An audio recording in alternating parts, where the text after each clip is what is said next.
Before I tell you this story, I need you to understand something. This is not just entertainment. This is a survival guide disguised as a drama. In the I next need an 90 ambulance minutes, you will immediately. witness a woman lose I'm everything. heavily pregnant Her and I'm in husband, severe her money, pain. her newborn Please babies, hurry.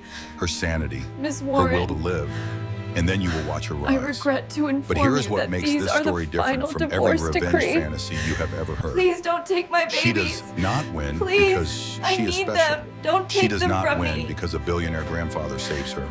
She does not win The because evidence of luck is or money irrefutable, or Mr. connections. Warren. She wins This because verdict she ensures refuses you to can stay no silent. longer harm Because anyone she else. documents everything. Because she finds other women who were destroyed by the same man. And together they burn his empire to the ground. If you have ever felt trapped in a relationship that made you feel small, if you have ever wondered whether you were crazy for noticing red flags everyone else ignored, if you have ever lost something precious and wondered if you could survive, this story is your blueprint. Stay until the end.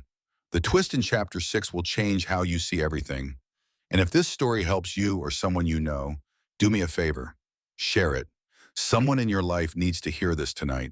Hit subscribe. Turn on notifications. Because stories like this one save lives. Now let us begin. I used to believe I was lucky. That is what I told myself every morning when I woke up in our 5,000 square foot home in the Chicago suburbs. When I walked across heated marble floors to a kitchen with appliances I barely knew how to use. When I looked out floor-to-ceiling windows at a backyard designed by professionals I had never met. Lucky. That was the word I repeated like a prayer whenever something felt wrong. My name is Melissa Warren. I was 34 years old, 8 months pregnant with triplets, and married to one of the most successful men in Chicago. Derek Warren was CEO of Warren Logistics. The kind of man who appeared in magazine articles about young entrepreneurs reshaping American business. The kind of man everyone wanted to be or be with. I had been an elementary school art teacher before I met him. I made $42,000 a year and lived in a studio apartment with a window that looked directly into my neighbor's kitchen. I ate ramen 3 nights a week and considered a trip to Target a shopping spree. Then Derek walked into my life. He was charming, attentive. He remembered every detail I mentioned, brought flowers for no reason, and looked at me like I was the most interesting person in any room. When he proposed after 8 months of dating, I thought I had won some cosmic lottery. I quit my job 6 months after the wedding. Derek suggested it. He said my salary was not worth the stress. He said he wanted me to focus on us, on building our family, on being happy. I said yes. I always said yes. Looking back, I can see the pattern now. The way he wrapped control and concern. You look tired meant stay home. I just want to protect you meant I want to know where you are. Let me handle it meant you do not get a say. But at the time I thought I was lucky. I thought he loved me. I thought the uneasiness in my stomach was just pregnancy hormones. If you have ever made excuses for someone's behavior, if you have ever told yourself he did not mean it that way, you are not stupid. You are human, and humans want to believe the people they love are good. The Sunday morning that started, everything looked like any other. I was making breakfast. Derek came downstairs in his weekend clothes, khakis and a polo shirt that cost more than my old monthly grocery budget. He kissed my forehead and looked at my swollen belly with something that might have been affection. "You look tired, sweetheart," he said. "Maybe skip the prenatal yoga today?" I nodded. I always nodded. He sat down at the kitchen island and scrolled through his phone while I finished cooking. Eggs exactly how he liked them. Toast cut diagonally. Coffee with precisely 2 tablespoons of cream. I knew his preferences better than I knew my own. That should have told me something. "The babies are active this morning," I said, trying to start a conversation. "I think one of them has figured out where my bladder is." Derek glanced up briefly. You should mention that to Dr. Hadley at your next appointment." Then he went back to his phone. I watched him for a moment. My husband, the father of my children, the man I had built my entire life around for the past 5 years. And I felt something I had been trying to ignore for months, lonely. I was standing 3 feet away from him, and I felt completely alone. That afternoon, my sister Rachel called. We had not talked properly in almost 2 years. Derek did not like her. He said she was jealous of my life, that she stirred up drama, that her energy was not good for me or the babies. But she called anyway. Mel, she said when I answered, I wanted to check on you. How are you feeling? I am fine, I said automatically. Everything is great. There was a pause. Rachel had always been able to hear what I was not saying. You sound tired, she said gently. I am 8 months pregnant with triplets. Tired is my default setting. That is not what I mean. I did not respond. I could not. Because if I opened that door even a crack, everything I had been holding together might come pouring out. Listen, Rachel said, I know we have not been close lately. I know things got weird, but I want you to know that I am here, whatever you need. Middle of the night, no questions asked. I am only 2 hours away. I felt tears burning in my eyes, and I did not understand why. Thanks, Rachel. I appreciate that, but I really am fine. Derek takes good care of me. Another pause. Longer this time. Okay, Mel, just remember you have options. You always have options. After we hung up, I stood in my beautiful kitchen, in my beautiful house, and cried. I told myself it was hormones. I told myself I was being ridiculous. I told myself I was the luckiest woman in the world. But somewhere deep inside, in a place I was not ready to acknowledge, I knew the truth. I was not lucky. I was trapped. I just did not know how trapped until the night everything fell apart. Here is something I wish someone had told me. If you cannot name 3 people you could call at 2 in the morning who would come help you, 3 people who are not your husband, that is not a coincidence. That is a pattern. Isolation does not happen overnight. It happens one canceled lunch at a time, one I am too tired at a time, one he would not like it at a time. If you are listening to this and realizing your circle has gotten smaller, that is not paranoia. That is information. Write down the names of people you have lost touch with. Just write them down. You might need them later. The contractions started at 2:17 in the morning.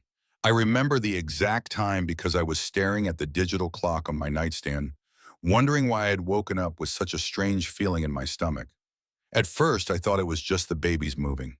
Triplets do not leave much room for comfort, and by 32 weeks, I had grown used to constant discomfort. Then the pain hit. It was not like the practice contractions the doctors had warned me about. Those were uncomfortable but manageable. This was different. This was a fist closing around my entire midsection and refusing to let go. This was my body screaming that something had gone terribly, catastrophically wrong. I reached across the bed for Derek. His side was empty. The sheets were cold. I tried to sit up, but another contraction hit me so hard I doubled over instead. When I could finally breathe again, I grabbed my phone and called him. It rang 6 times, then a woman's voice, sleepy and annoyed. Who is this? She demanded. I opened my mouth to respond, but another contraction stole my breath. By the time the pain released its grip, the line was dead. In that moment, I understood everything and nothing at the same time. The late nights, the business trips that did not add up, the way he had been pulling away for months. But I could not process it. I could not let myself process it. Because there was blood, so much blood, and I was completely alone. I called 911 from the bathroom floor.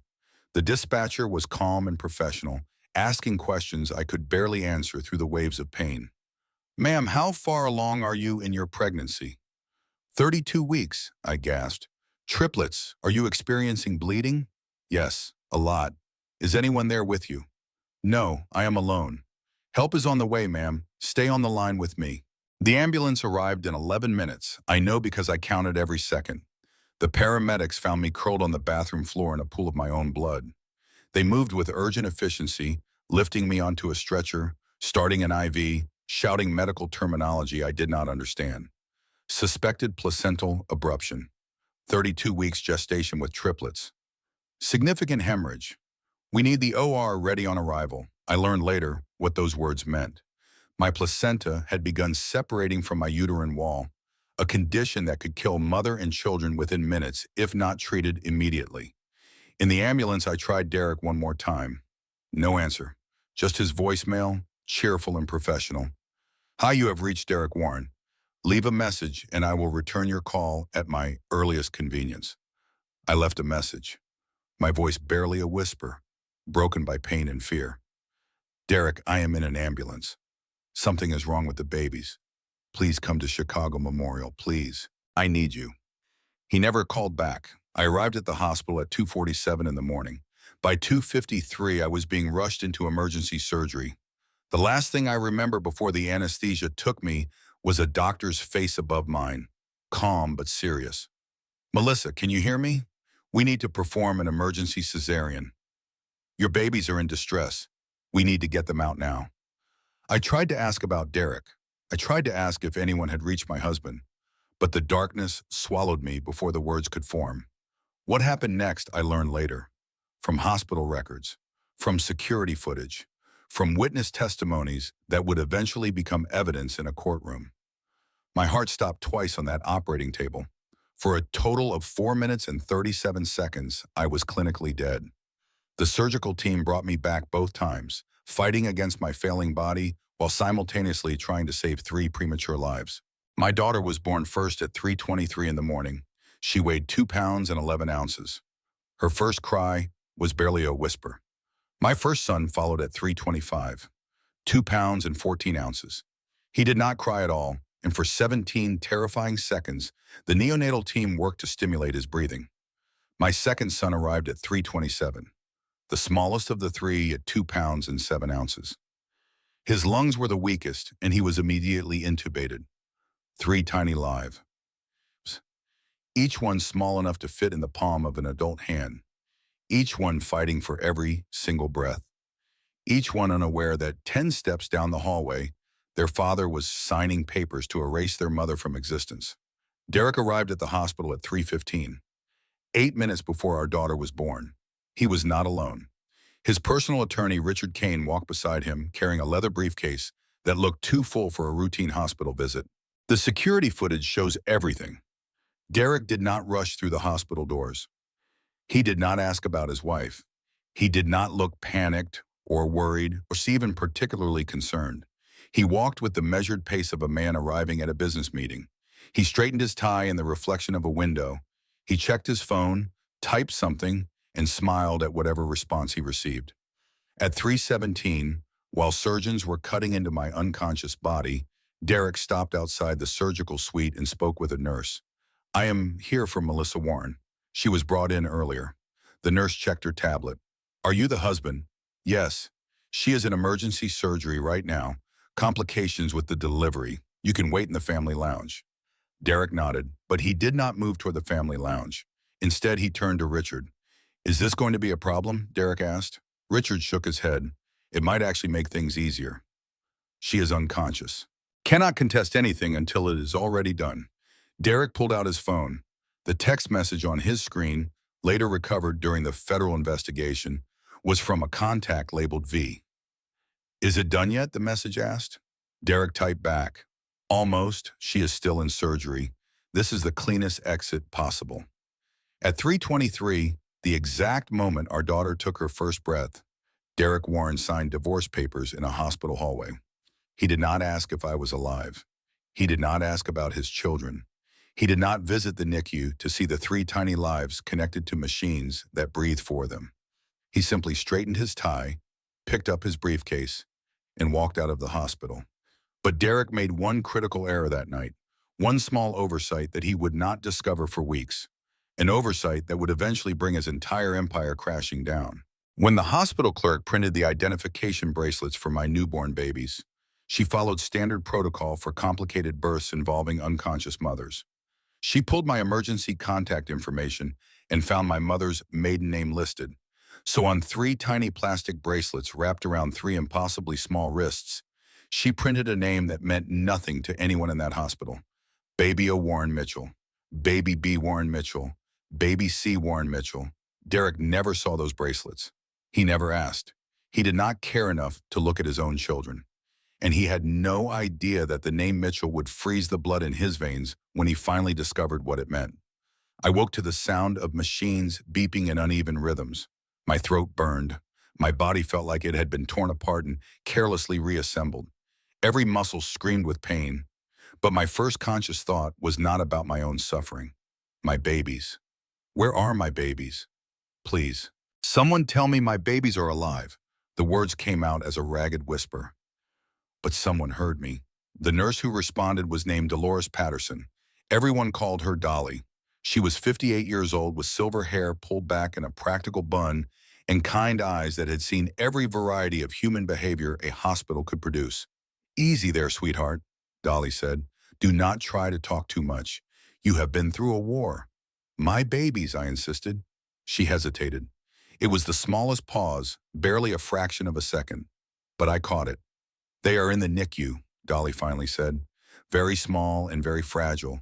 But yes, honey, your babies are alive. All three of them." Tears spilled down my face. They were alive. Whatever else had happened, my children had survived. "Where is my husband?" I asked. "Please tell Derek I am awake."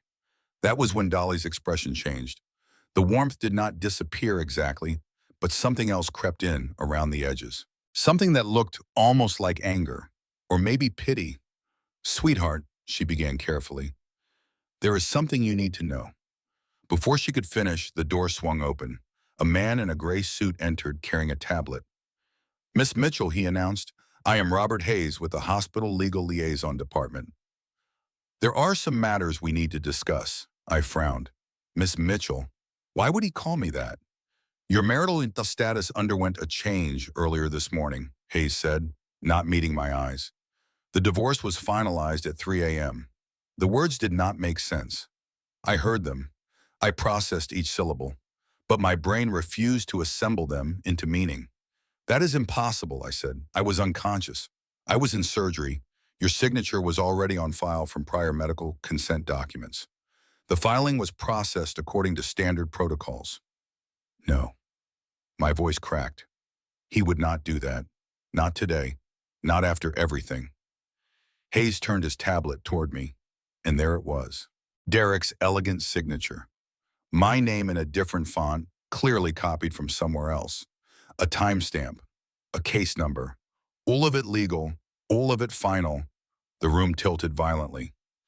Hayes continued speaking, oblivious to the fact that his words were demolishing the foundation of my entire existence.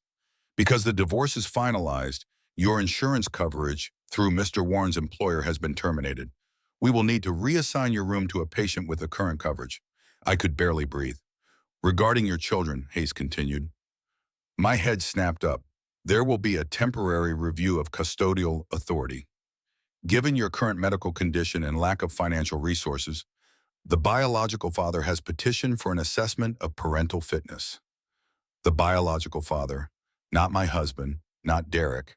The biological father, as if we had never been married at all. "I have not even held them yet," I whispered. "I almost died giving birth to them.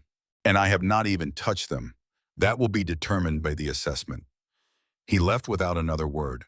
Dolly moved closer to my bed. Her hand found mine and squeezed tight. "Listen to me," she said fiercely. "I have been working labor and delivery for 30 years. I have seen every kind of husband walk through those doors. Men who fainted at blood. Men who cried harder than their wives. Men who proposed again in the recovery room." She paused, making sure I was looking at her. "But I have never, not once in 30 years, seen a man divorce his wife while she was dying on an operating table. That is not just cruel. That is a special kind of evil. And evil men are not as smart as they think they are. They make mistakes." "What am I supposed to do?" I asked. "First," Dolly said, "you are going to breathe.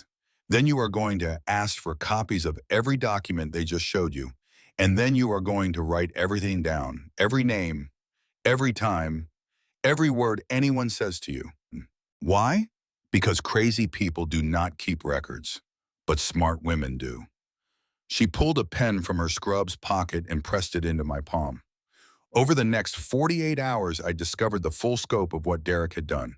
Financial destruction, all joint accounts emptied, credit cards canceled.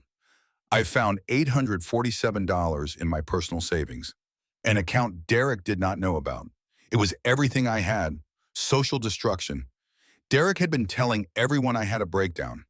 His mother called the hospital not to check on me, but to warn the nurses that I was unstable. Legal destruction. The custody petition claimed I had a documented history of depression and anxiety. The documentation?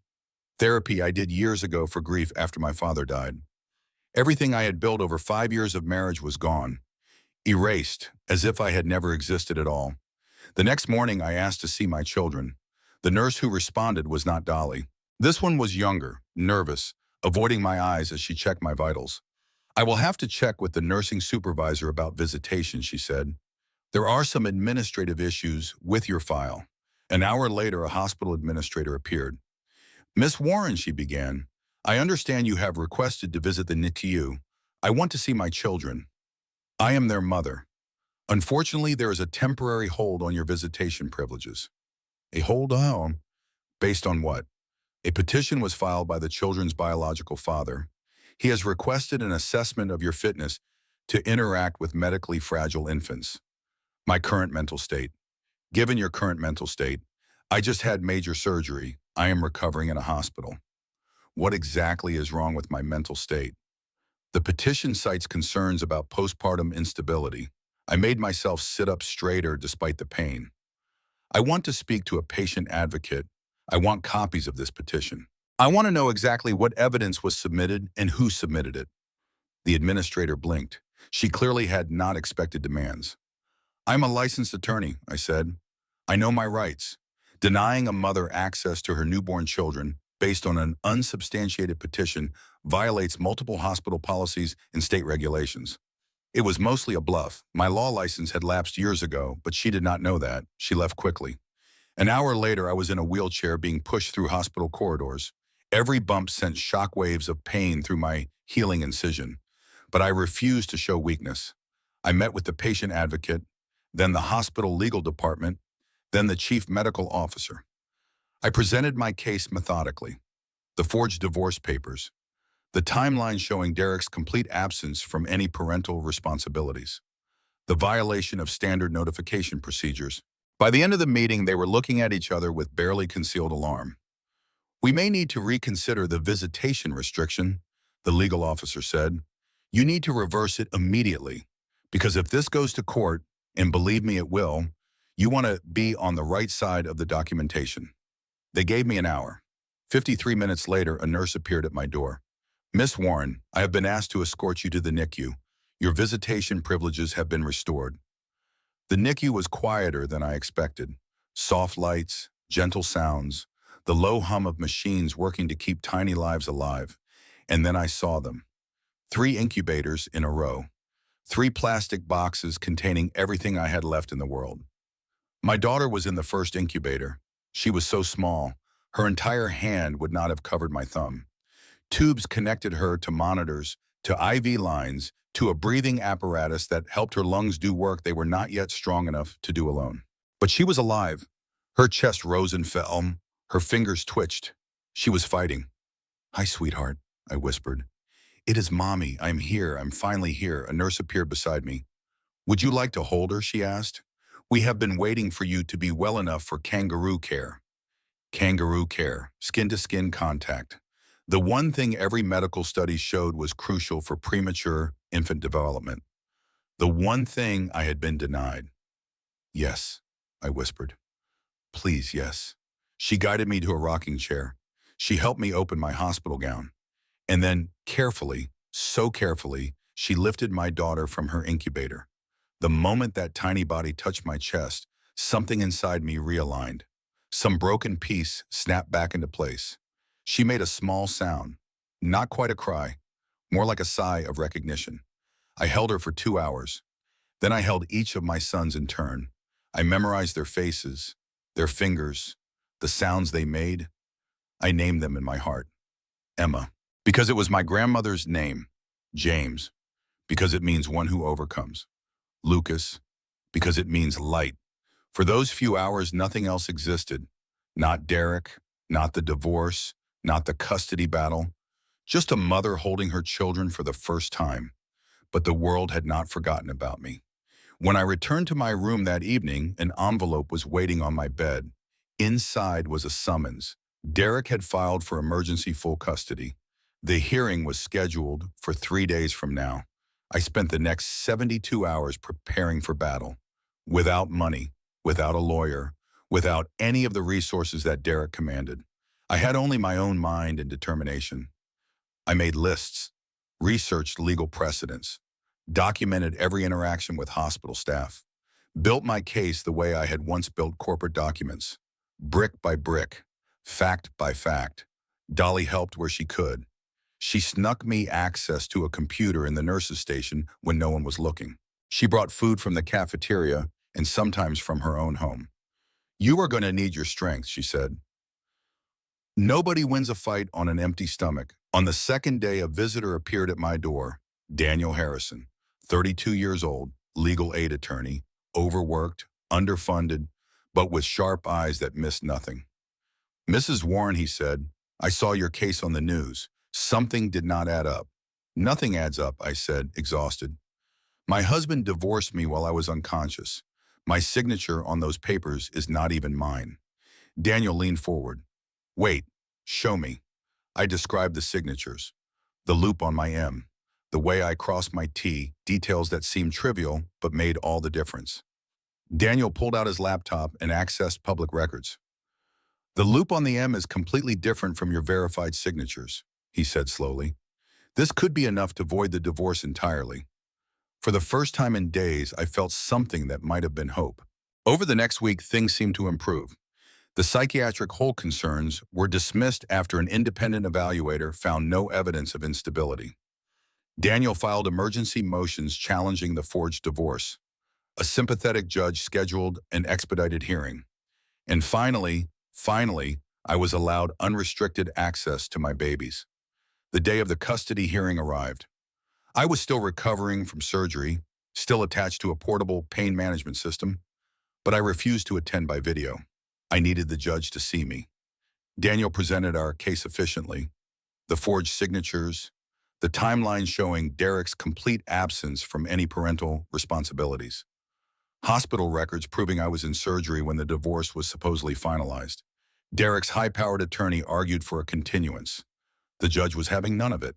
Judge Helen Crawford, 60 years old, gray hair, sharp eyes that had seen every variety of family court manipulation. "Counsel," she said, "I have reviewed the documentation. The evidence of fraud is substantial. I am reversing the temporary custody order and voiding the divorce pending full investigation." I almost collapsed with relief. "Mrs. Warren will retain primary custody. Mr. Warren may petition for supervised visitation through standard channels." I won. Against all odds, against his money and power and connections, I won. For approximately 6 hours, I believed that was the end. That evening, I was back in my hospital room. The babies were sleeping peacefully in the NICU. I was finally allowing myself to breathe. Then 2 people from Child Protective Services walked through my door. "Mrs. Warren," the woman said, "we have received a report regarding the safety of your children." I sat up slowly. "What kind of report?" "I just won custody. There is a court order, an allegation of abuse during your NICU visit this afternoon. A witness claims you attempted to disconnect one of your son's breathing tubes." The room went cold. "That is impossible. I was supervised the entire time. There are cameras everywhere. Until the investigation is complete, we need to place the children in protective custody." "No," the word came out of me like a physical force. "No, you cannot do this. I have a court order. I have documentation. I have not done anything wrong." They did not listen. They took my babies, one by one, lifting them from their incubators, transferring them to a separate room where I was not allowed to follow. I tried to stand. My body, still healing from surgery, gave out beneath me. Security appeared. Someone restrained me. Someone else injected something into my IV. The last thing I saw before darkness took me was Lucas's face disappearing through the NICU doors. I woke 2 days later, back in the psychiatric ward, a note on my bedside table. Extended 72-hour hold due to violent episode. I had won the custody battle and lost my children anyway. This is what they do not tell you about fighting someone with unlimited resources. They do not have to win. They just have to keep attacking until you cannot get up anymore. I learned later what happened. The witness who reported the abuse was Vanessa Cole, Derek's mistress, using a fake identification badge she had stolen from the hospital. The supervising nurse who was supposed to be watching me during the NICU visit had taken a bathroom break that Derek had paid for. The entire thing was orchestrated, every piece planned and executed with precision. And I walked right into it. There is a moment in every impossible fight when you wonder if the world is right, when you have been beaten down so many times that you start to believe you deserve it. I was in that moment, lying in a psychiatric bed, drugged into compliance, believing that maybe everyone was right. Maybe I was crazy. Maybe I was unfit. Maybe my children were better off without me. If you have ever been in that darkness, if you are in it right now, I need you to hear something. The voice telling you that you are worthless is not truth. That is exhaustion. That is trauma. That is the result of systematic destruction designed specifically to make you give up. You are not crazy for fighting back. You are not crazy for being angry. You are not crazy for wanting what is yours. And the darkness does not last forever, even when it feels like it will.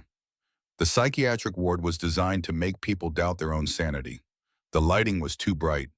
The sounds were too muffled.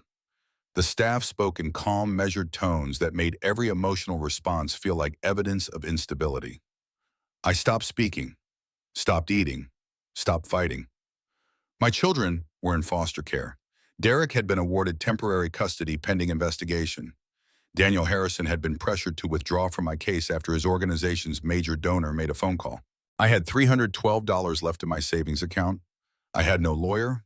I had no one.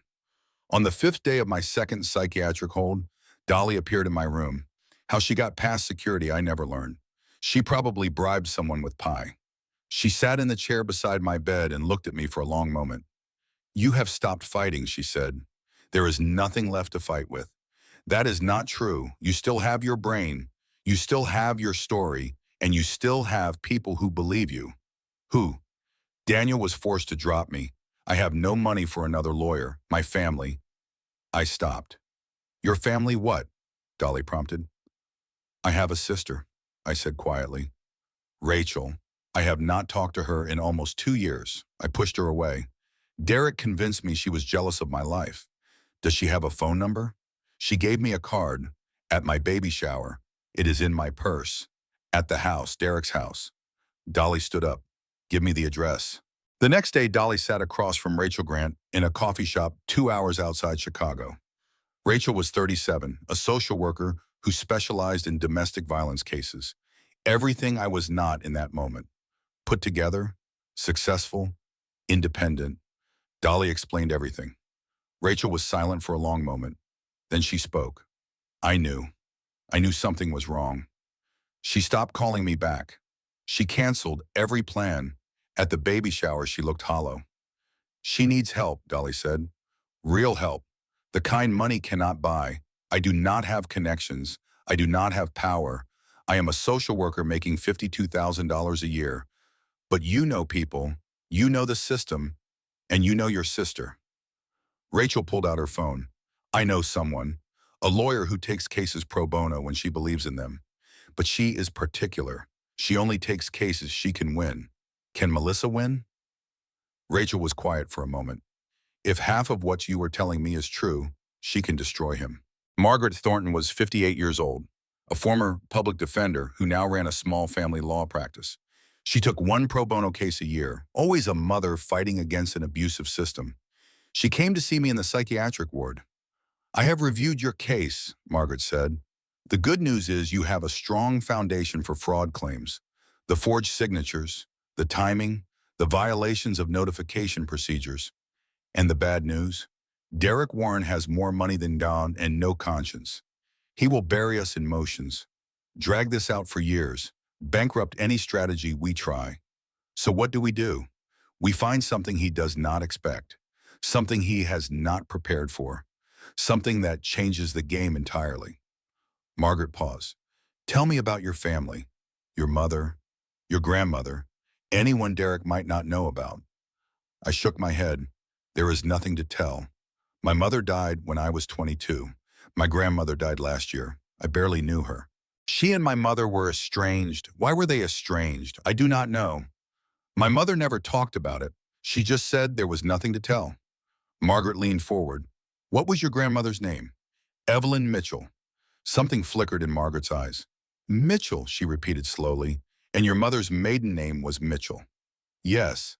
Margaret pulled out her phone and started typing. What is it? I asked. Maybe nothing, maybe everything. I need to check something. She was gone for 3 hours. When she came back, her expression had changed completely. Melissa, she said, I need you to tell me everything you know about your grandmother. Everything, no matter how small or insignificant it seems. I already told you. I barely knew her. She lived in Wisconsin. She was a secretary or something. She never talked about her past. Margaret sat down slowly. Your grandmother was not a secretary, she said. Your grandmother was an engineer, a brilliant one. And 35 years ago, she was the co-founder of a company called Warren Logistics. The room tilted.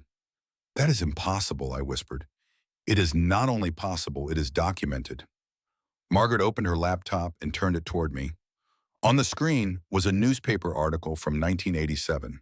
The headline read, Warren Logistics, founder accused of fraud by business partner. The article described a lawsuit. Derek's father, Robert Warren, had been accused of stealing designs and forging partnership documents by his former business partner, a woman named Evelyn Mitchell, my grandmother.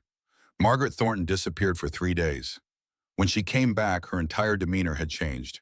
She walked into my hospital room with a cardboard box under one arm and a look in her eyes that I had never seen before. It was the look of a hunter who had just discovered her prey was bigger than she imagined. Melissa, she said, I need you to sit down. I am already sitting down. Then hold on to something. She set the box on my bed and pulled out a stack of yellowed newspapers, photographs, legal documents with faded signatures, a world that had been buried for 35 years. Tell me everything you know about your grandmother, Margaret said. I already told you. I barely knew her. She lived in Wisconsin. She was a secretary or something. She never talked about her past. When I was a child, she would visit twice a year. She always seems, distant, like she was looking at something the rest of us could not see. Margaret shook her head slowly. Your grandmother was not a secretary. Your grandmother was a mechanical engineer, one of the first women to graduate from her program at MIT. And 35 years ago, she was not just an employee somewhere. She was the co-founder of Warren Logistics. The room went completely still. That is impossible, I whispered. It is not only possible, it is documented, and it changes everything. Margaret spread the documents across my bed like a map of buried treasure. The story she told me over the next 2 hours rewrote everything I thought I knew about my family, about my marriage, about myself. When Evelyn Mitchell met Robert Warren in 1982, she was 24 years old. A brilliant engineer working at a shipping company in Boston. He was 26, ambitious, charming, the kind of man who walked into a room and made everyone notice. They fell in love, or at least she fell in love. Looking back at the evidence Margaret had gathered, I am not sure Robert Warren ever loved anyone but himself. They got engaged in 1984, started a business together in 1985. Warren Logistics. It was supposed to be their future, their legacy, something they would build together and pass down to their children. My grandmother designed everything, the shipping protocols, the logistics frameworks, the systems that would eventually revolutionize the industry and make the company worth billions. She was the brains. Robert provided the capital and the social connections. 50-50 partners. That was the agreement, documented in a legal contract that I was now holding in my hands.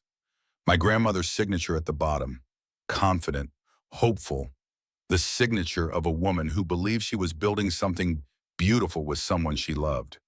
Then Robert met someone else. Margaret showed me the society pages from 1986. Robert Warren photographed at a charity gala with a woman named Catherine Ashworth. Old money, political connections. The kind of family that could open doors my grandmother never even knew existed. Within 6 months, Robert had forged documents to remove Evelyn from the partnership. He stole her designs, claimed her work as his own, and when she fought back, when she tried to sue, he used his new wife's family connections to bury her. The lawsuit was settled out of court. My grandmother received $200,000 and a non-disclosure agreement that prevented her from ever telling anyone what had been stolen from her apartment. She was 28 years old, brilliant, ambitious, and completely destroyed. Margaret paused. She changed her name after that, moved to Wisconsin, got a job as a secretary because no one would hire a woman engineer who had been publicly accused of corporate espionage. That was the story Robert spread, that she had tried to steal from him. that she was unstable. Dangerous. Sound familiar? Margaret asked quietly. I could not speak. My throat had closed around a grief I did not know I was capable of feeling. Grief for a grandmother I barely knew, for a life that was stolen before I was even born, for a pattern of destruction that had repeated itself across generations. She never told anyone, I finally managed, not even my mother. Some wounds are too deep to speak about. Some shame is too heavy to share. Your grandmother spent 35 years in silence. She watched the company she built become worth billions while she lived in a two-bedroom house and worked for $12 an hour. But here's the thing, Melissa. She kept everything. Margaret reached into the box and pulled out more documents. The original partnership agreement. The design specifications she created. Correspondence proving her contributions. Evidence she gathered for her lawsuit before she was forced to settle. She kept it all. Stored in a safety deposit box that passed to your mother when she died. And then to you. I stared at the papers. My grandmother's handwriting. Neat and precise. The plans for shipping systems I recognized from Derek's company presentations. Designs I had seen framed in his office, attributed to his father's genius. Robert Warren built his empire on stolen work, Margaret said. And legally, that empire still belongs to your family. What do you mean legally? The partnership agreement was never properly dissolved. The settlement your grandmother signed covered damages and required her silence. But it did not void the original contract. That contract is still valid, which means your grandmother, and after her death her heirs, are still entitled to 40% of Warren Logistics. 40% of a company currently valued at approximately $2 billion.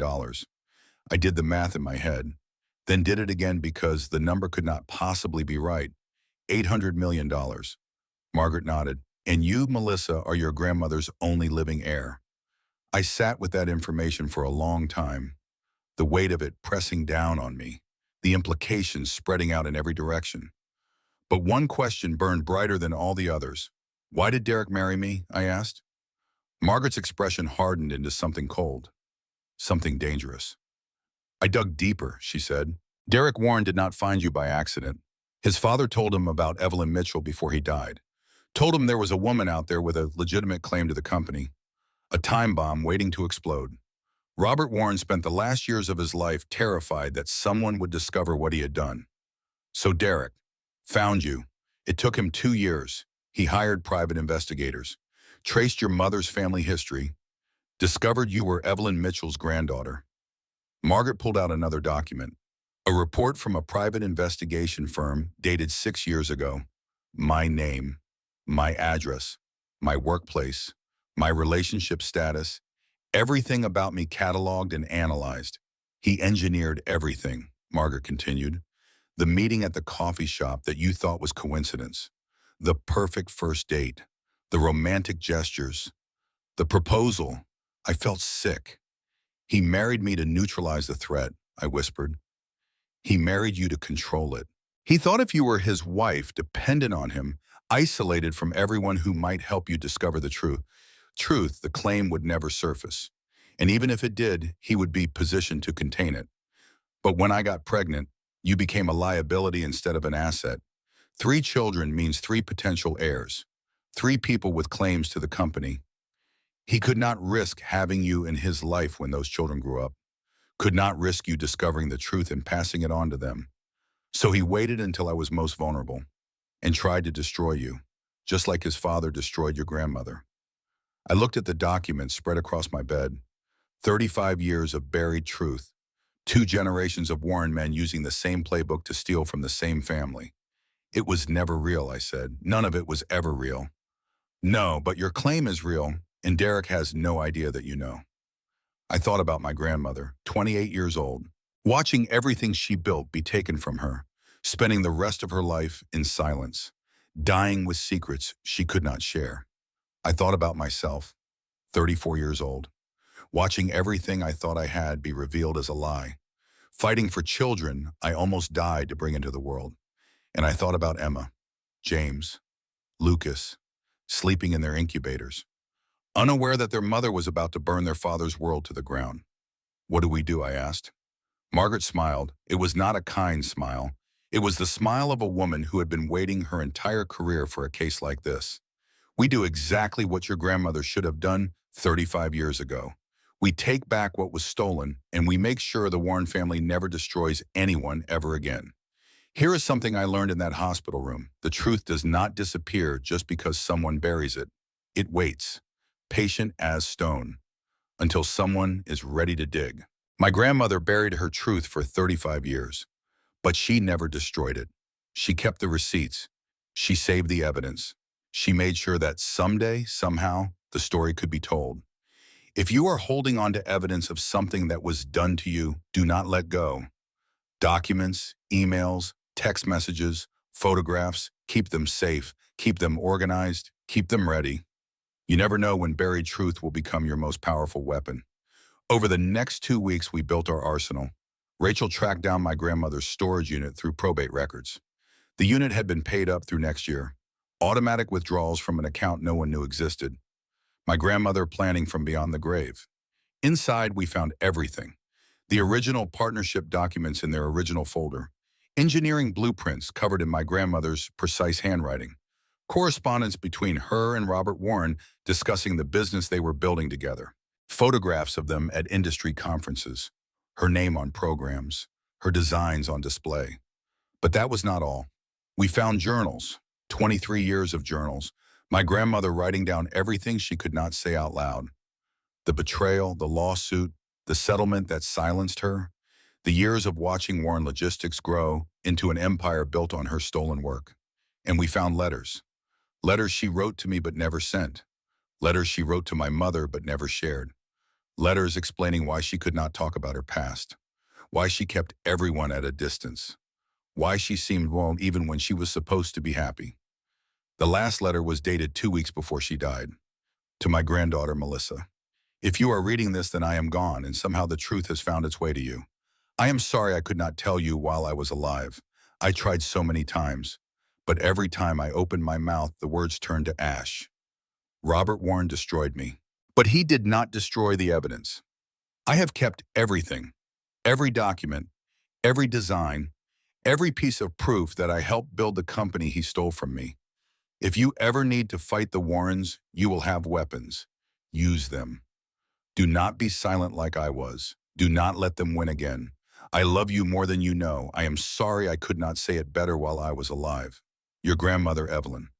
I read that letter 17 times, each time finding something new. Each time feeling something break and rebuild inside me. My grandmother loved me. She watched me from a distance all those years because she was afraid. Afraid that getting close would mean revealing secrets she was not allowed to share. Afraid that her past would somehow poison my future. She had no idea that her past was already determining my future. That Derek Warren had found me specifically because of who she was. That the silence she thought was protecting me had actually left me vulnerable. But she gave me weapons. Even from the grave, she was still fighting. And now it was my turn.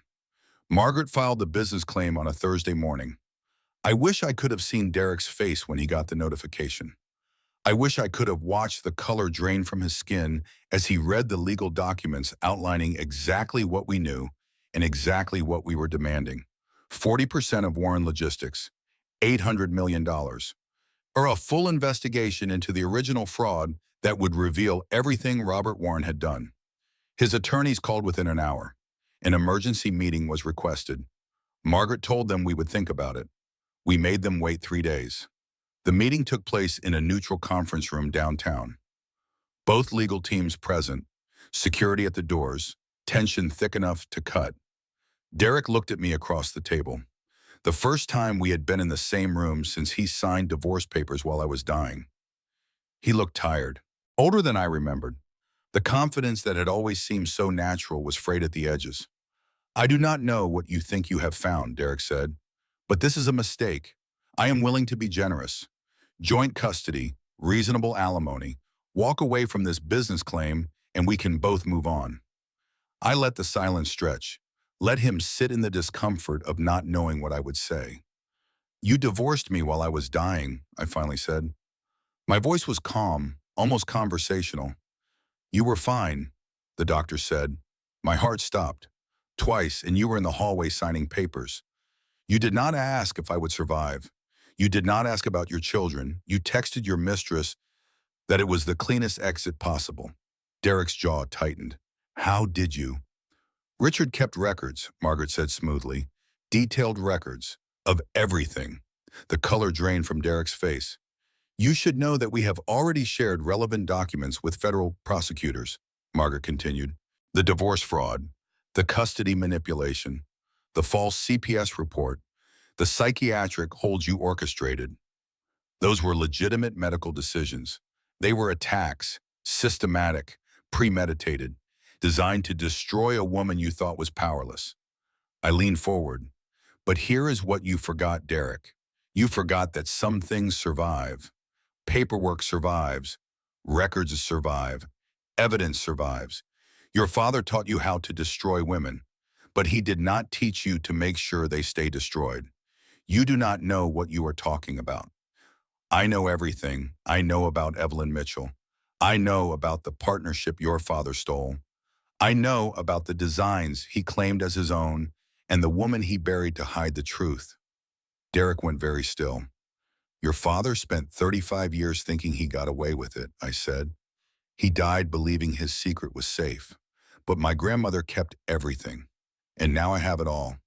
That is ancient history, statute of limitations. For the original fraud, maybe. But the partnership agreement is still valid. And the pattern of behavior. 2 generations of warrant-paid men using the same tactics to steal from the same family. That is very current. That is very relevant. And that is very much admissible in court. Derek's attorney whispered something in his ear. Derek shook his head. What do you want? Derek asked. His voice was rough. The smooth confidence completely gone. I stood up. I want you to understand something. Your father destroyed my grandmother. He stole her work, her future, her family. He never faced any consequences. He died rich and comfortable and surrounded by people who thought he was a great man. I put both hands on the table and leaned toward him. You tried to do the same thing to me, and for a while it worked. I lost everything. I believed I was worthless. I believed I was alone. I believed that maybe everyone was right and I was crazy.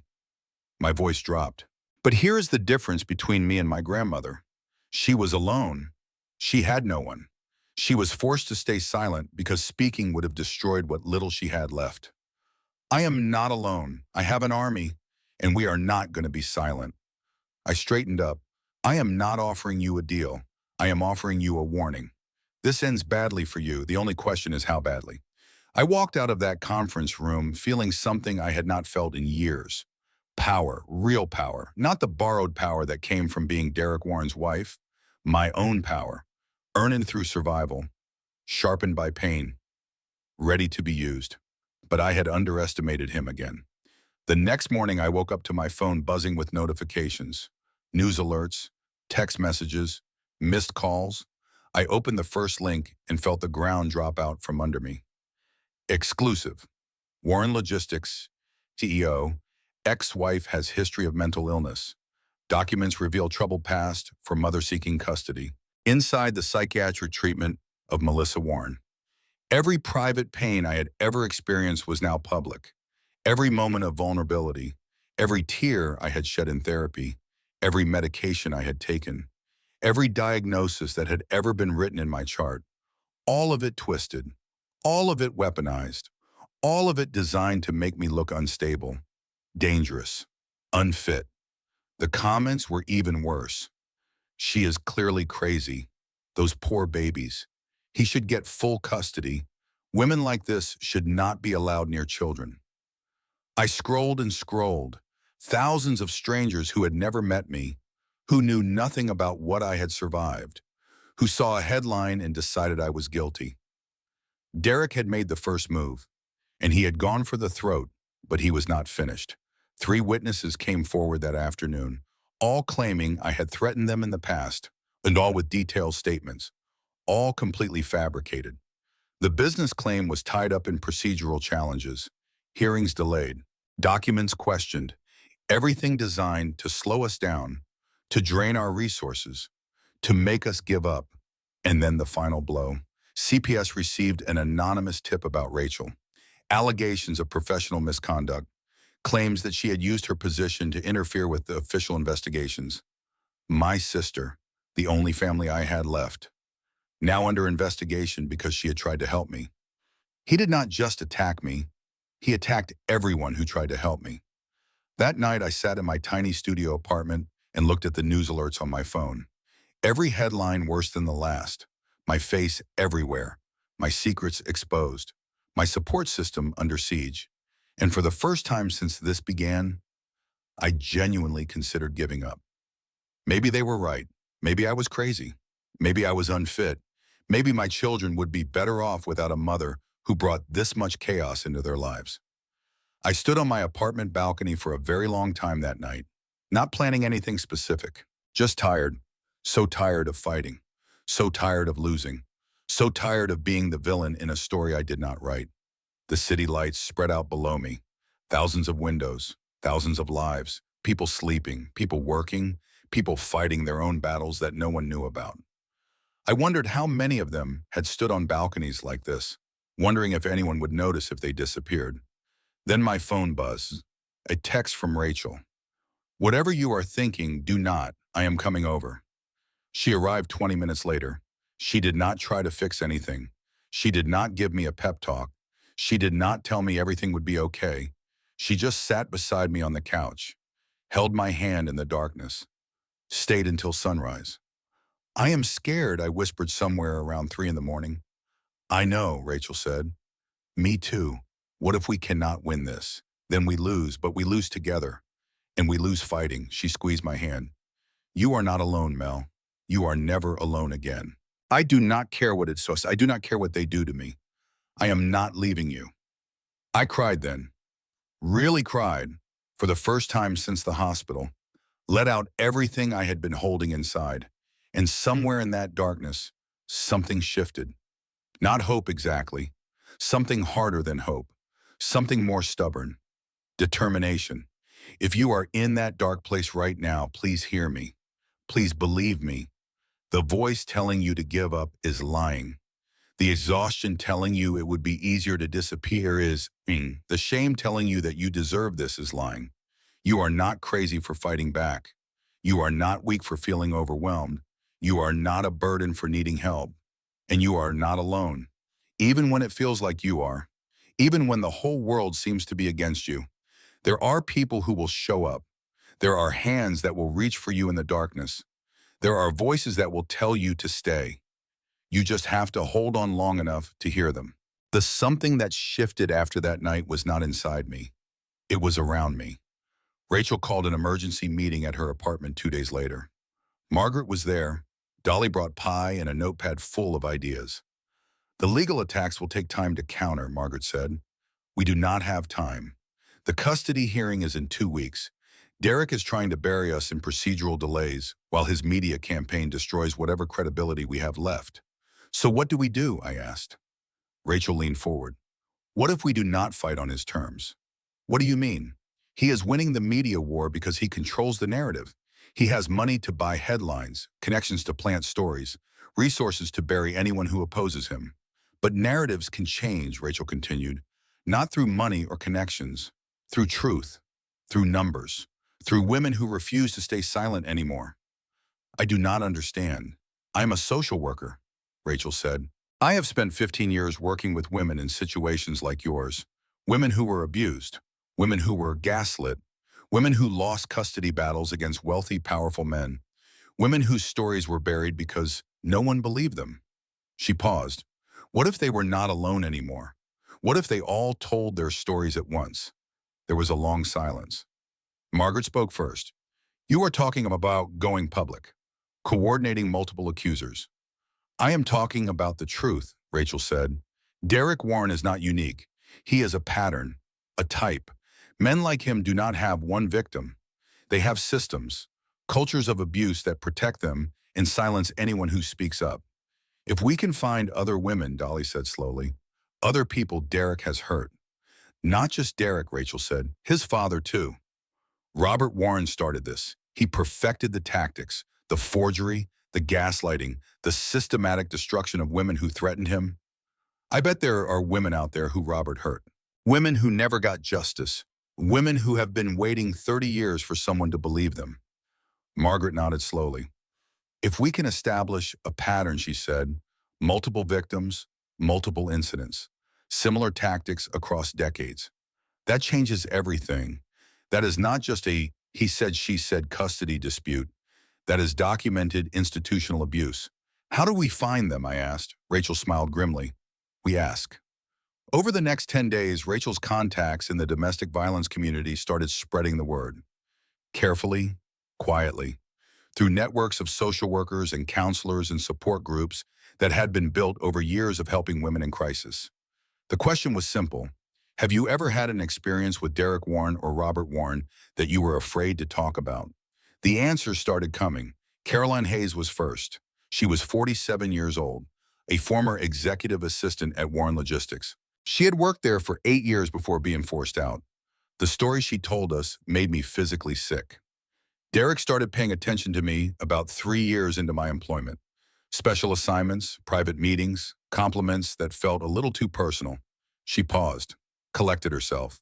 When I tried to set boundaries, he got angry, started criticizing my work, spreading rumors that I was difficult, that I was unstable. Unstable. The same word, the same tactic. He made my life impossible. I filed a complaint with HR, and the next day I was called into a meeting. They offered me a settlement, $50,000 in a non-disclosure agreement. She looked at me with eyes that held 30 years of buried pain. I took it. I had bills to pay, kids to feed, and they made it clear that if I fought, they would destroy me.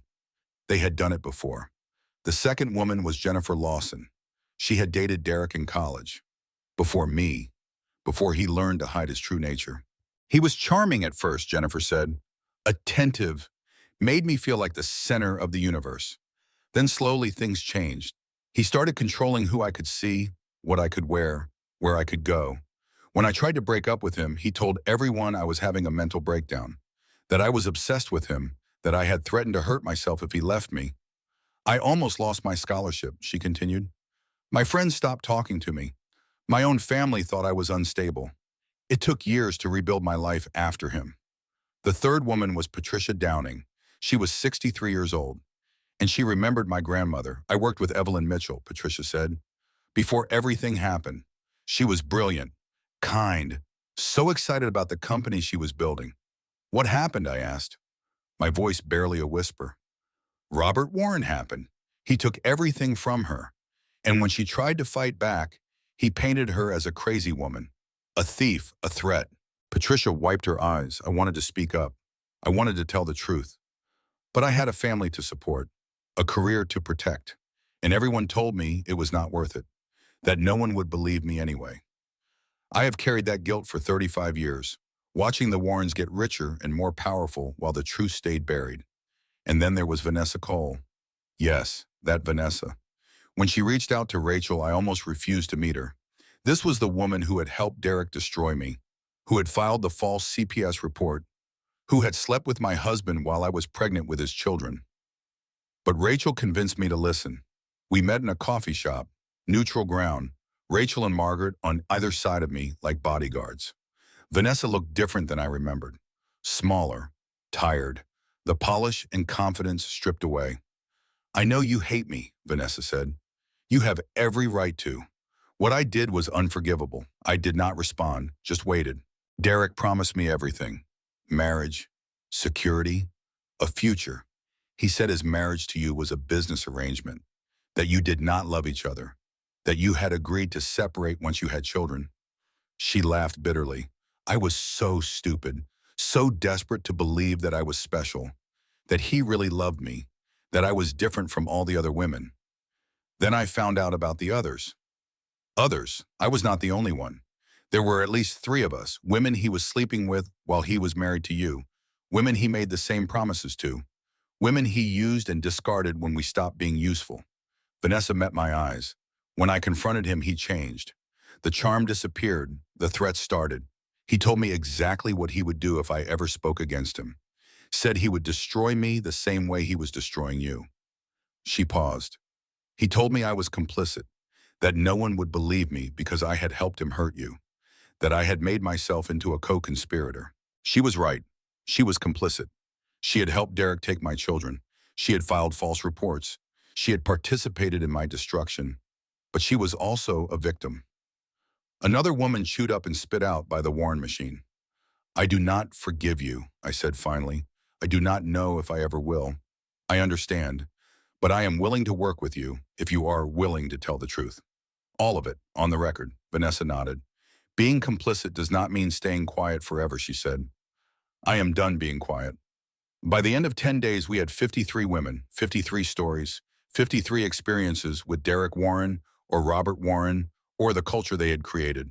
53 lives impacted by the same pattern of abuse, forgery, gaslighting, isolation, destruction. Some were employees, some were romantic partners, some were business associates, some were just women who had crossed paths with the Warrens and paid the price. They were teachers and lawyers and nurses and executives, mothers and daughters and sisters and friends. Women who had stayed silent for years because they thought no one would believe them. But they believed each other, and that changed everything. The women did not file lawsuits. They did not give press conferences. They did something simpler, something more powerful.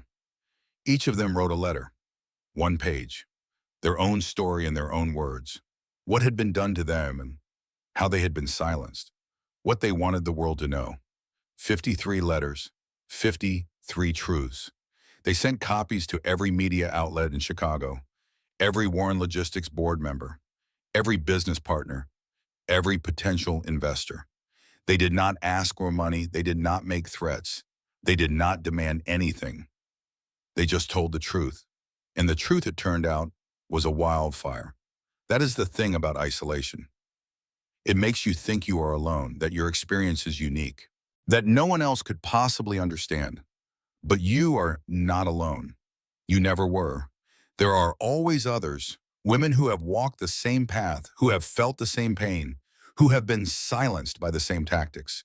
They are out there right now, waiting, wondering, believing they are the only ones. And when those women find each other, when they realize that their individual stories are chapters in the same book, when they understand that their silence was designed to protect their abuser, not themselves, that is when the system starts to crack. That is when the powerful become powerless. That is when everything changes. The letters arrived on a Tuesday. By Wednesday morning, the story had shifted completely. The same media outlets that had painted me as an unstable threat were now running different headlines. 53 women accuse Warren Logistics CEO of pattern of abuse. Former employees break silence on toxic corporate culture. The Warren legacy, 2 generations of alleged fraud and manipulation.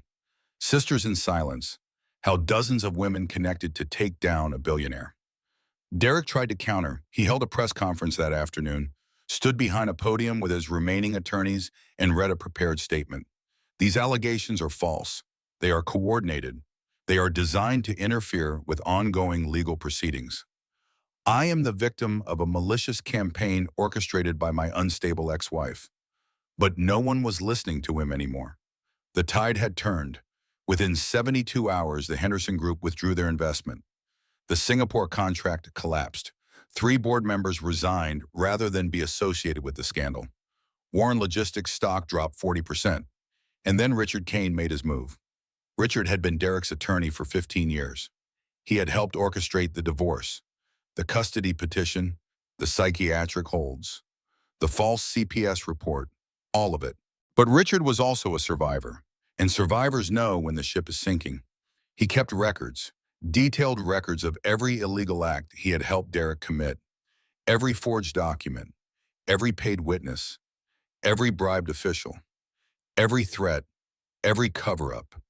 Insurance, he called it. Protection against a client who might someday decide to make him a scapegoat.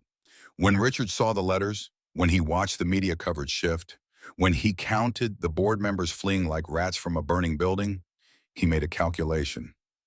Derek Warren was finished. The only question was, who would go down with him? Richard chose himself. He reached out to federal prosecutors on Thursday. By Friday, he had immunity. By Saturday, Margaret had copies of everything. The evidence was devastating. Communications proving Derek knew about my psychiatric hold before it happened, that he had arranged it, that he had paid the doctor who committed me. Proof that every witness who claimed I had threatened them was paid. Wire transfers, signed agreements, text messages discussing exactly what they would say. Documentation showing Derek funded the false CPS report through a shell company, that Vanessa acted on his explicit instructions, that the entire thing was planned weeks in advance. Records of assets hidden from our marriage, offshore accounts, properties in other names, money that should have been disclosed during the divorce, and more. So much more. Evidence of fraud at Warren Logistics going back decades. Robert Warren's original theft from my grandmother. Cover-ups and bribes and threats. A family business built on a foundation of stolen work and silenced women. Federal prosecutors were very interested. The custody hearing was scheduled for a Friday. I woke that morning feeling something I had not felt in months. Not confidence exactly. Not hope. Something quieter. Certainty. I dressed carefully. Navy blue suit. Professional, but not flashy. The clothes of a woman who had nothing to prove and everything to gain. Rachel drove me to the courthouse. Margaret rode in the front seat, reviewing documents one last time. Dolly sat beside me in the back, holding my hand. "Whatever happens in there," Dolly said, "you already won. You survived. You fought back. You found your voice." I squeezed her hand. "I know, but I still want to see his face when he loses." The courtroom was packed, media in the back rows, spectators who had followed the story, women from our group who had come to bear witness, and Derek. He sat at the defense table with a single attorney. Everyone else had abandoned him. His expensive suit hung on him like it belonged to someone else. His face was gray, his eyes hollow. He did not look at me when I walked in. Could not look at me. Good. Judge Helen Crawford presided. She looked tired. This case had taken something out of everyone, but her eyes were sharp as ever, ready to deliver justice. Margaret presented our case, methodically, devastatingly.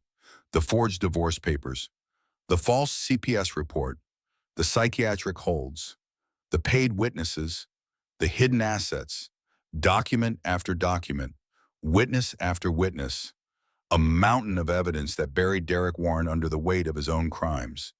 Then Vanessa took the stand. She looked different than she had in the coffee shop. Composed, determined. A woman who had made her choice and was ready to live with it. "He asked me to file the CPS report," Vanessa said. "He told me exactly what to say, what to claim I saw, how to pose as a hospital employee." "Why did you do it?" Margaret asked. "Because I believed him. He said Melissa was dangerous, that she was going to hurt the babies, that this was the only way to protect them." She paused. "And because I was afraid of him. He had already told me what would happen if I ever went against him. I had seen what he did to his wife. I did not want that to be me." "When did you realize the truth?" "When he discarded me. When I found out I was not special. When I understood that I was just another tool to him. Something to use and throw away." Vanessa looked at me. First time she had made eye contact since taking the stand. "I cannot undo what I did. I cannot give Melissa back the months she lost with her children. But I can tell the truth, and I can make sure he never does this to anyone else." The courtroom was silent. Judge Crawford turned to Derek. "Mr. Warren, you have heard the evidence presented against you. You have heard the testimony. Do you have anything to say?" Derek stood slowly. For a long moment he did not speak, just stood there looking at the floor, shoulders hunched like a man carrying a weight he could not bear. Then he raised his head, and for just a second I saw something in his eyes. Not remorse, not regret, something closer to disbelief, like he genuinely could not understand how this had happened. How the world he had controlled so completely had slipped through his fingers. She was supposed to be easy. His voice was quiet, almost confused. She was supposed to be grateful. "I chose her. Out of everyone I could have married, I chose her. I gave her everything. The house, the cars, the lifestyle, things she never could have had on her own." He looked at me, finally looked at me. All she had to do was be quiet. All she had to do was accept what I was giving her and not ask questions. That was it. That was all I needed. I met his gaze, held it. You never gave me anything, I said. You took. That is all you know how to do. Take and take and take until there is nothing left. And then blame your victims for not being grateful enough. My grandmother was not grateful enough for your father, so he destroyed her. I was not grateful enough for you, so you tried to destroy me. But here is what you never understood, Derek. What your father never understood. Destruction is not power. Control is not strength. Real power is standing up after someone tries to break you. Real strength is fighting back when everyone says you should stay down. You thought I was weak because I was kind. You thought I was stupid because I was trusting. You thought I was alone because you isolated me. You were wrong about everything. Judge Crawford spoke. I have heard enough, she folded her hands. In matters of custody, this court must consider the best interest of the children. The evidence presented here shows a clear and systematic pattern of fraud, manipulation, and deliberate abuse designed to separate a mother from her newborn children. She looked at Derek. Mr. Warren, your interest in these children appears to be financial and strategic rather than parental. You have shown no genuine concern for their welfare. You have demonstrated consistent willingness to harm their mother to achieve your goals. She turned to me. Mrs. Warren, you have demonstrated remarkable resilience under extraordinary circumstances. Despite systematic attempts to destroy your credibility and your sanity, you have remained focused on one thing: the well-being of your children. This court finds no evidence to support claims of mental instability. This court finds no evidence that you pose any risk to your children. To the contrary, this court finds that you have shown exceptional strength and determination in the face of coordinated abuse. She straightened the papers in front of her. Full custody of the minor children is awarded to Melissa Warren. Derek Warren's parental rights are hereby terminated. He is prohibited from any contact with the children or their mother. Additionally, based on the evidence of fraud and manipulation presented here today, I am referring this matter to federal prosecutors for further investigation. This court is adjourned. The gavel came down, and just like that, it was over. I sat very still for a moment, processing, absorbing, letting the words sink into my bones. Full custody, parental rights terminated. My babies were coming home. Rachel grabbed me, pulled me into a hug so tight I could barely breathe. Margaret was smiling, actually smiling. First time I had ever seen that. Dolly was crying, wiping her eyes with a handkerchief she had embroidered herself. You did it, sweetheart, she whispered. You did it. I looked across the courtroom at Derek.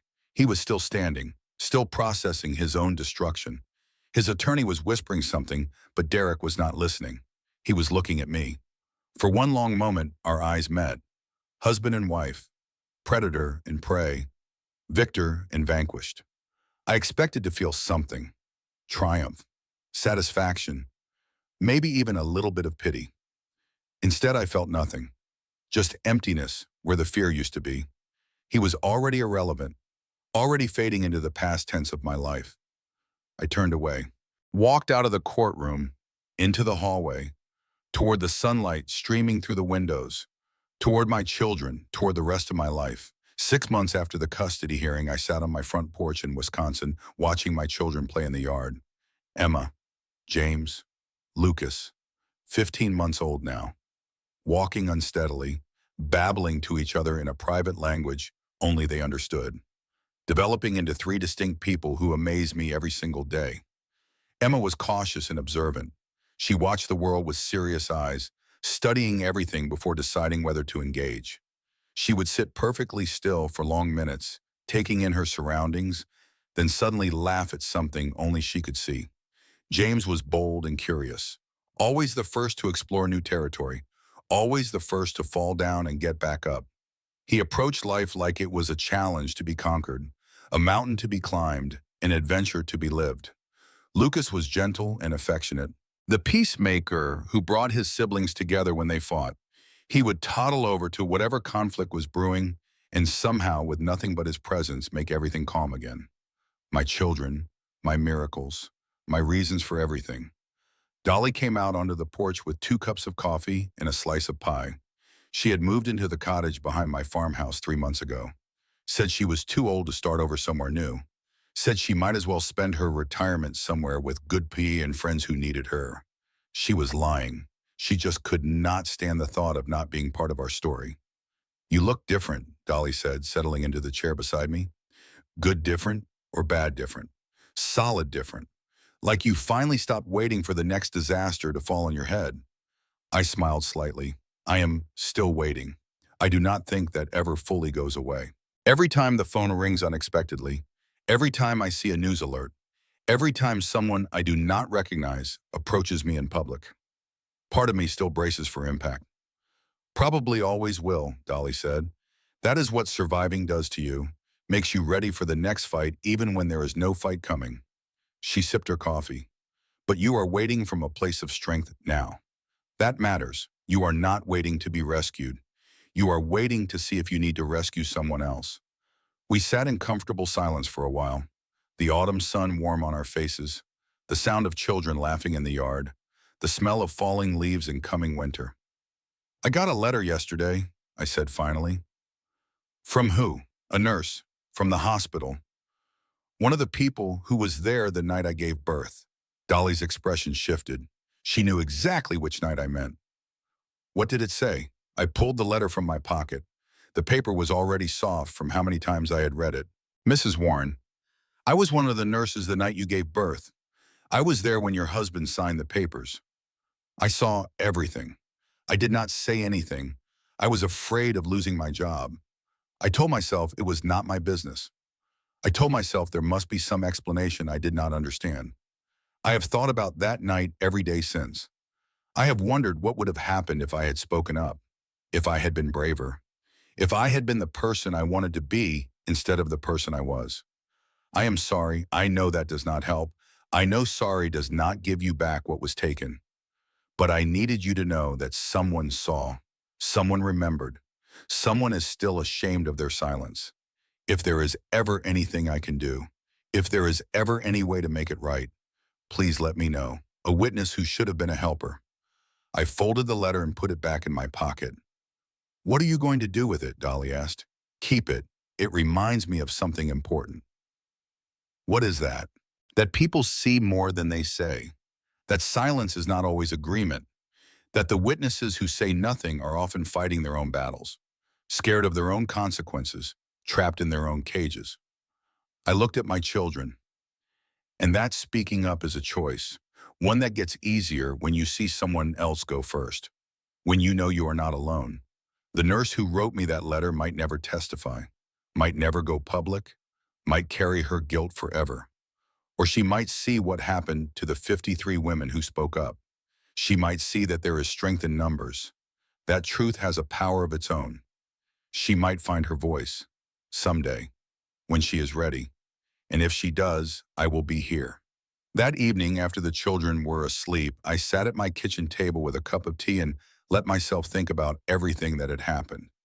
I thought about the woman I was 5 years ago, standing in my classroom, teaching 8-year-olds how to mix colors and dream big, happy in my small life, unaware that I was about to meet someone who would systematically destroy everything I was. I thought about the woman I became during my marriage, smaller with each passing year, quieter, more afraid, so desperate for the love I thought I was receiving that I could not see the cage being built around me. I thought about the woman I was now, scarred but standing, broken but rebuilt, different in ways I was still discovering.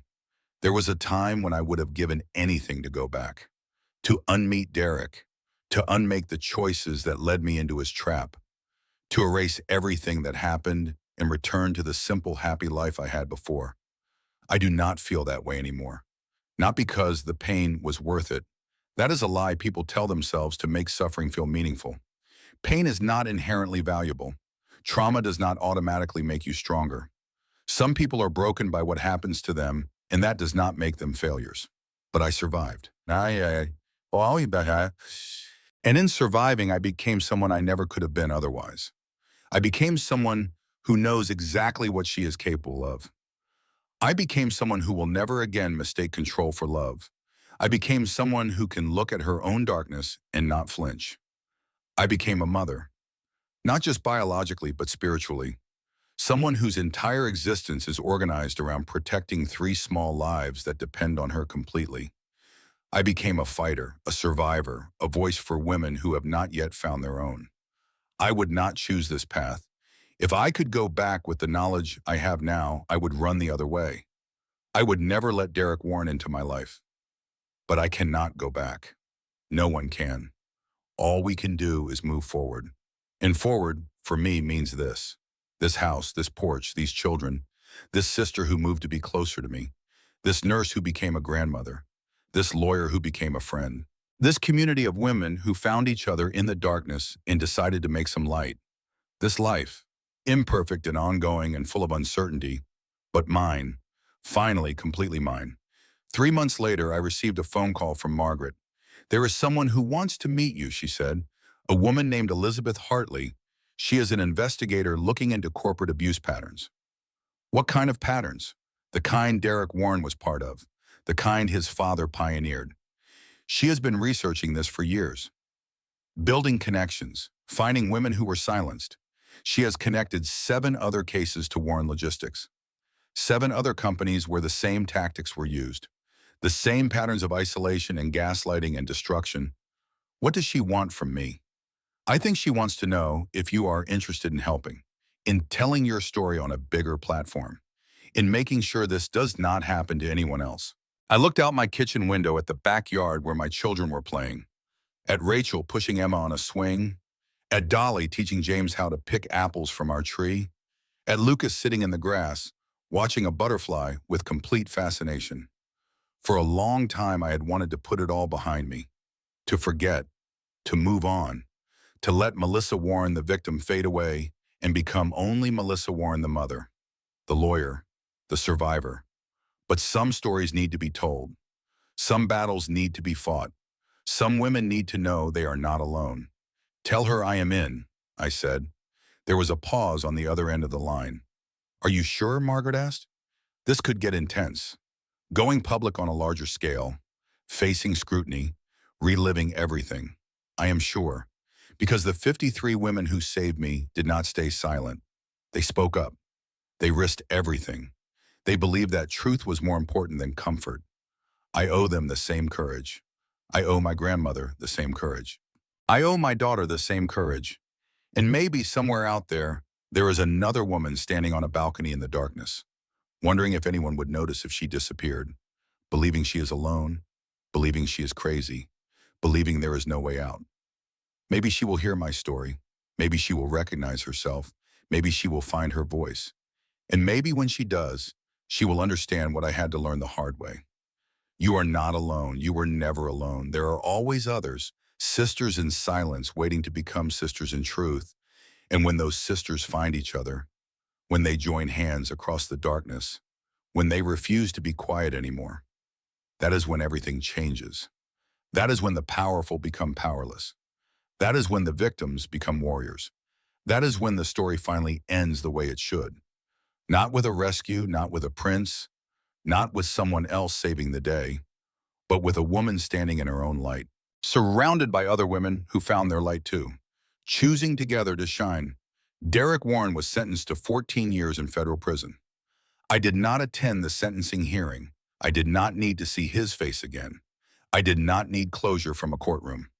My closure came in smaller moments. In Emma's first word, "Mama," said with complete confidence like it was the most natural thing in the world. In James learning to run, falling down 50 times a day and getting up 51. In Lucas sharing his cookie with a stranger's child at the park just because.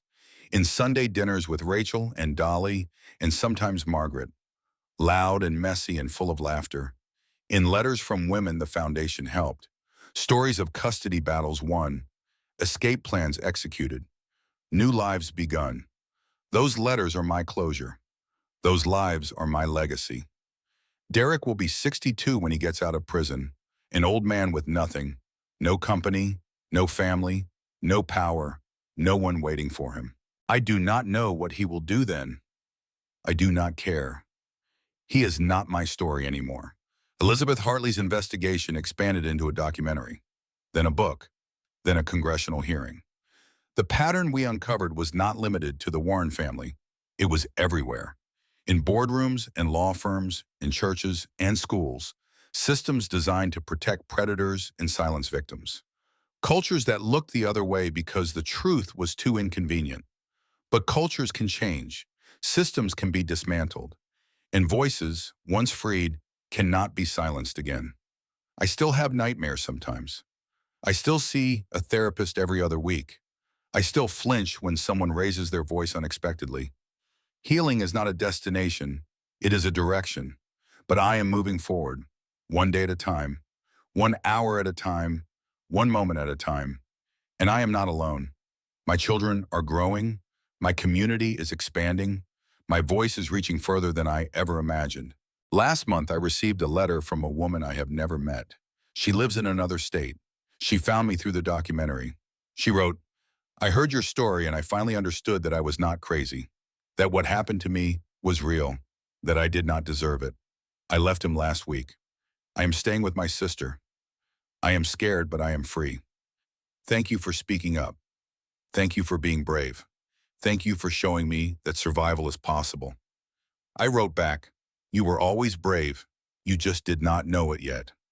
Welcome to the sisterhood. If you are listening to this in the darkness, if you are fighting a battle no one knows about, if you are wondering whether it is worth it to keep going, I need you to hear something. You are stronger than you know. You are not alone. And the story is not over yet. Not for me. Not for the 53 women who saved me.